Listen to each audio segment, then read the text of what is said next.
The words that would upend my quiet life came on an ordinary Tuesday afternoon, while I was standing in my kitchen with flour still clinging to my fingertips. It started with the sound of my phone vibrating against the counter. A sound I had heard thousands of times, but never like this. Something in me tightened before I even answered. "My name is Marian Larkwood. I am 65 years old. Mom." "Hey," Brielle said, her voice bright in the way people sound when they are distracted. Not affectionate. "Listen, about the wedding. I forgot to send your invitation." The way she said forgot was almost breezy, like misplacing a receipt.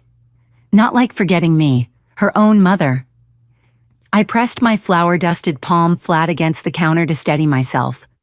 "You forgot." My voice came out softer than I expected. "Yeah," she said quickly, "and the guest list is final now. They closed everything for the venue." "I can't add anyone. It's already submitted." There was no apology in her tone, no guilt, just inconvenience, like I was another detail she did not want to deal with. She continued, "It's in Los Angeles. There's a lot happening. Dad's family is already flying in. Adrian's parents booked a private dinner, and the coordinator says no last-minute changes, you understand."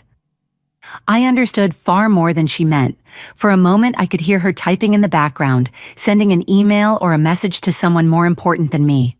She was multitasking through the conversation where she was erasing me. I wiped my hands on a dish towel that suddenly felt too thin. "Well," I said quietly, "that happens." She did not pause, did not search my tone for hurt. "Okay, great. I have to run. Love you." The call ended before I could answer. The silence that filled my kitchen felt different. Not loud, not painful, just clean, like a window just wiped down. Something shifted, small but undeniable, like a hinge finally giving way after years of strain. I stood there, my hand still on the counter, and knew this moment would not fade the way so many others had. This one was going to change the way I moved through the rest of my life. And for the first time in a very long time, I did not rush to call her back. I did not cry after Brielle's call. Instead, memories rose in quiet waves, as if they had been waiting for permission to surface. The first one came from a Thanksgiving years ago. I had spent 2 days cooking, basting, chopping when Brielle walked in. She didn't even take off her coat before wrinkling her nose. "Mom, why does everything look so old-fashioned?" she said. "Next year. Let me handle it. I can order something decent." I laughed then, thinking she was joking. She wasn't. Another memory followed at her high school graduation. She lost her speech cards and accused me in front of her friends. "You probably misplaced them while cleaning," she snapped. "You always move my stuff." I remembered standing there holding a bouquet bought with 2 days of savings from my part-time job. I remember apologizing, even though I had never touched her cards over the years. The pattern grew sharper. "Mom, please don't talk too much when Adrian's parents come. They're very particular." "Mom, can you pick up my dry cleaning? I forgot again?" "Mom, you wouldn't understand. It's just how things work in my world." I never argued. I would cook her favorite meals, drive long distances to deliver things she forgot, smooth over conflicts she caused. I told myself that kindness would work like a slow medicine, that she would grow into gratitude. Instead, she grew into expectation. Once, during a brunch with her friends, she introduced me with a dismissive laugh. "This is my mom. She tries her best." They smiled politely. I focused on stirring my coffee so she wouldn't see the sting. Now, standing alone in my quiet kitchen, the memories settled in their places. Not loud, not angry, just true. And for the first time, I felt the weight of all the years I had been invisible. On the morning of the wedding, I opened my laptop. The way someone opens a wound they already know will sting. The live stream window loaded with a soft chime. And suddenly, Los Angeles sunlight filled my small Portland kitchen. Guests settled into their seats. Laughter rose. Music swelled. My name appeared briefly on the screen. Reserved Marian Larkwood printed on a white place card at an empty chair. They had kept the chair, but removed the person meant to occupy it. Brielle entered next, glowing in a fitted ivory gown. The coordinator adjusted her veil. Her groom, Adrian, smiled as if he had never known struggle. And beside him, his mother touched Brielle's arm with a softness I recognized too well. "That necklace," I murmured to the screen. I gave you that. She laughed at something Adrian whispered. His mother leaned in, brushing a stray curl from Brielle's cheek. The tenderness was familiar, but it did not belong to me anymore. As the officiant spoke, the camera panned the rose again. My empty seat caught the light. No one looked at it. No one questioned it. I closed the laptop halfway before the vows finished. My hand stayed still on the table. The silence in the room did not feel accidental. It felt chosen. The morning after the wedding, I deleted the family group chat. No announcement, no explanation. My thumb hovered only a second before I pressed leave. A few hours later, my phone buzzed with a message from my sister. Lena, Marion. Did you mean to exit the chat? Yes. A pause. Then, is everything all right? I'm fine, I wrote back. It was the truth in a way I had not felt for years. I stopped sending Brielle reminders about dentist appointments, deadlines, birthdays. I stopped mailing holiday packages she never acknowledged. My calendar, once crowded with her needs, went blank. In March, she called. Mom, why didn't you send anything for Adrian's promotion dinner? I kept my voice even. I didn't know it was my responsibility. She scoffed. You always do. Not anymore. She hung up without saying goodbye. By summer, I had quietly removed myself from their routines, so no one noticed my absence. They celebrated milestones without inviting me. They posted smiling photos without tagging me. They lived as if I had never been the one holding the edges together. And strangely, the quiet did not feel like punishment. It felt like protection. A thin but steady shell forming around the parts of me I had ignored for too long. One evening in late autumn, I sat alone with a cup of tea and realized I had not checked Brielle's social media in months. The urge to monitor her life had evaporated. In the hollow left by silence, something new began to stir light. Tentative, unfamiliar. I didn't plan to rebuild anything. I told myself I only needed rest. A pause, a space to breathe without Brielle's voice coloring every decision I made. But the weeks stretched into months, and in the emptiness she left behind, something small and stubborn began to grow. It started when my neighbor, Helen, knocked on my door holding a paint-stained apron. We're short one person in my watercolor group. She said, "Come with me. It will be fun." I almost said no. For 65 years, I had been too busy being useful, but Helen smiled in that warm, insistent way that didn't leave much room for excuses. At the community center, the instructor placed a brush in my hand. "Just try," he said. My first strokes were shaky, but as the colors spread across the paper, a surprising calm washed over me. No one judged me. No one asked for anything. No one compared me to someone better. The following week, I returned without Helen needing to ask. Soon after, I joined a volunteer group that delivered groceries to seniors who couldn't drive. During one delivery, an elderly man named Frank looked at me and said, "You remind me of someone who used to care for everyone but herself." I blinked, unsure whether to laugh or cry. Maybe I'm finally learning. I said, "In late spring, I signed up for a Tai Chi class in the park. A woman named Lorraine leaned over during the warm-up and whispered, 'If I fall, pretend it was intentional.'" I laughed harder than I had in years. My days filled slowly art class on Mondays, volunteering on Wednesdays, Tai Chi on Fridays. Nothing grand, nothing dramatic, just small acts of choosing myself.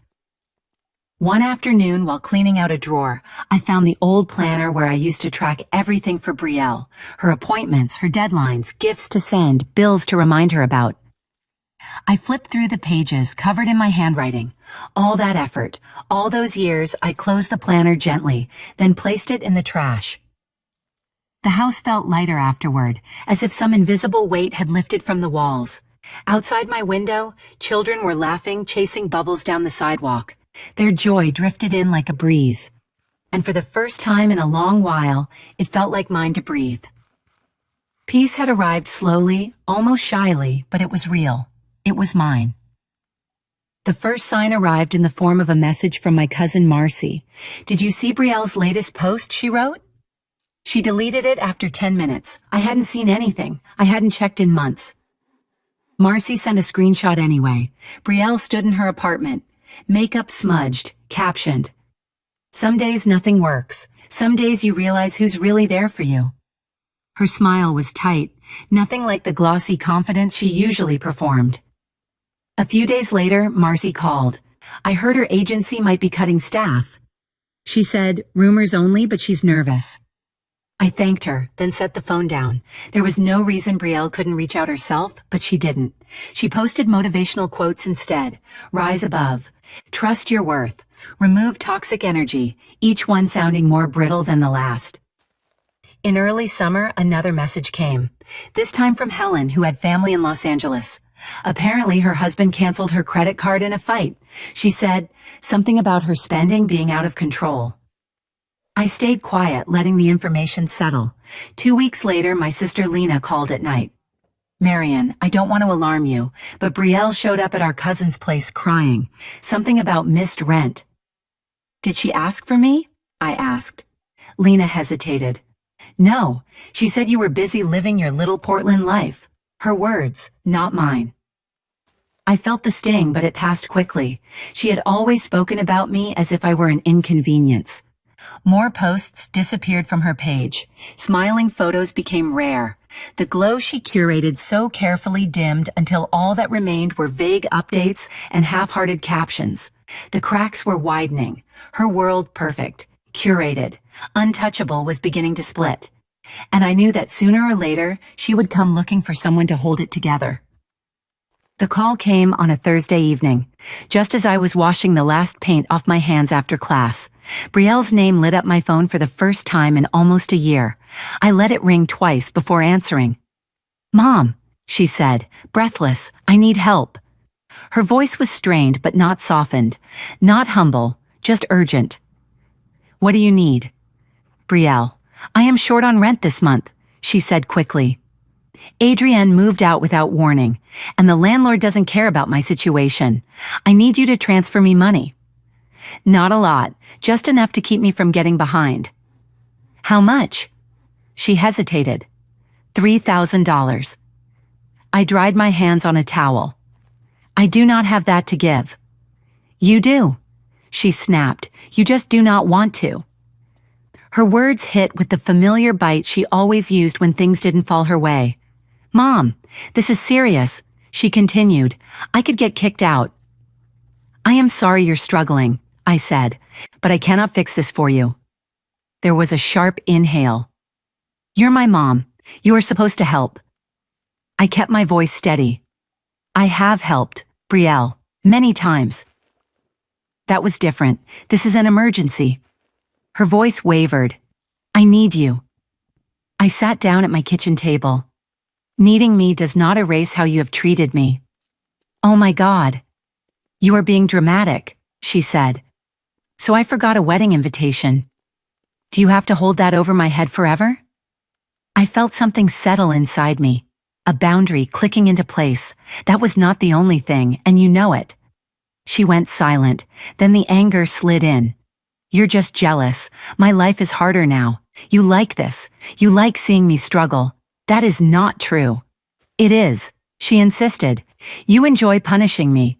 You want me to depend on you so you can feel powerful. I closed my eyes.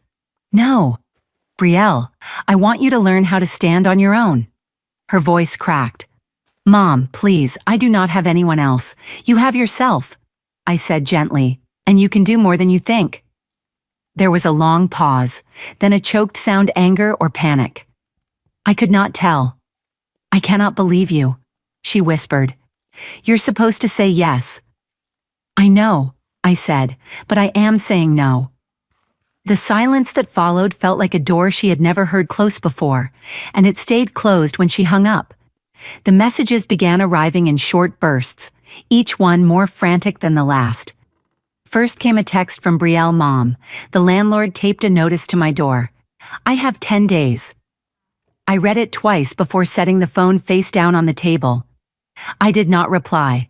2 days later, my sister Lena called me. Marian, something's going on. Brielle showed up at Aunt Julie's house crying. She said Adrian emptied their joint account before moving out. I swallowed. Did she say why she blamed him?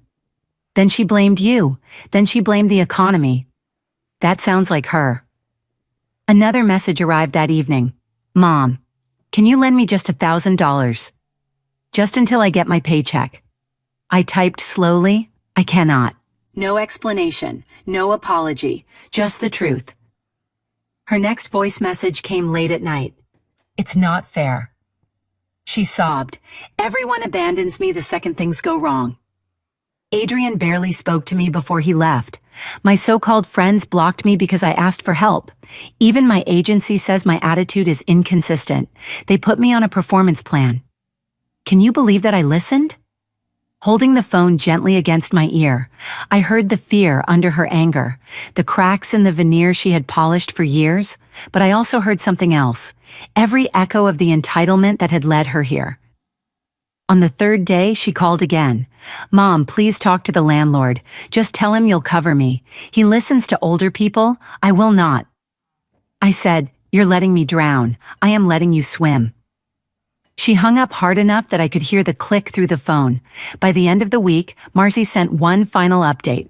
Brielle moved in with a coworker temporarily. Things look rough. I thanked her quietly. Later, I sat by my window as evening settled over the neighborhood. The sky a muted gray. I thought of Brielle alone in some unfamiliar room, surrounded by the consequences she had spent years outrunning. My heart ached for her, but my boundaries held. Brielle showed up at my door on a gray Sunday morning, holding nothing but a small overnight bag. She looked thinner, her hair pulled back without its usual shine. When I opened the door, she didn't speak right away. Mom, she finally said, voice cracking, can I come in? I stepped aside. She walked to the kitchen table and sat down like someone who had run out of places to pretend. I owe you an apology, she said, a real one, not the kind I make when I want something. I waited. She clasped her hands tightly. I knew exactly what I was doing when I didn't send your invitation. Adrian said his parents preferred more organized family dynamics. Her shoulders trembled. I didn't want to look messy. I didn't want them to judge me. You were afraid, I said, and selfish. She whispered, I chose their approval over my own mother. I thought I could make my life look perfect if I edited you out. That's the truth. I let her words sit between us. She blinked rapidly. You didn't deserve that. Any of it. No. I agreed calmly. I did not. She looked up, startled by my steadiness. I'm trying to fix things, she said. I'm trying to fix myself, but I don't know where to start. You start by telling the truth, I said, which you just did. Her eyes filled. Do you forgive me? I reached across the table and rested my hand near hers. Not touching, just close enough for her to feel the possibility.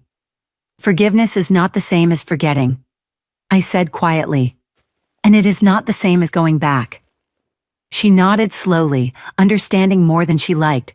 For the first time, she did not ask for anything. She just stayed, breathing in the silence she had never learned to sit with.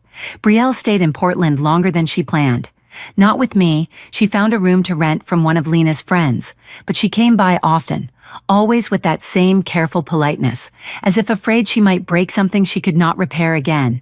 One afternoon, over coffee at the small cafe near my building, she stirred her cup without drinking. I got a job, she said. It's not glamorous. Customer support for an online retailer, but it's mine. That sounds steady, I said. She nodded. I'm learning how to budget.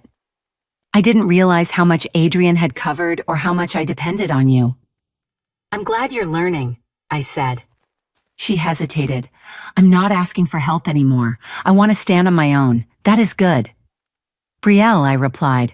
Standing is the first step to walking. A faint smile touched her lips. Does this mean we're okay? We are moving forward, I said gently, but I will not carry what isn't mine. She looked at me, really looked, the way someone does when they finally see the person they've ignored. I understand. Weeks passed, and our coffees became a quiet routine. She no longer arrived with demands, only conversation. She told me about her job training, the roommate she was learning to get along with, the small victories that once felt beneath her. I shared my watercolor projects, my volunteer stories, the small pleasures of a life that finally belonged to me. She listened, something she had rarely done before. One evening, as we walked out of the cafe, she touched my arm lightly. I like who you are now, she said. I wish I'd seen you sooner. I'm still here, I said. And for the first time, it felt true in a way neither of us needed to explain. If you like this story, please like and subscribe so I can tell you more stories.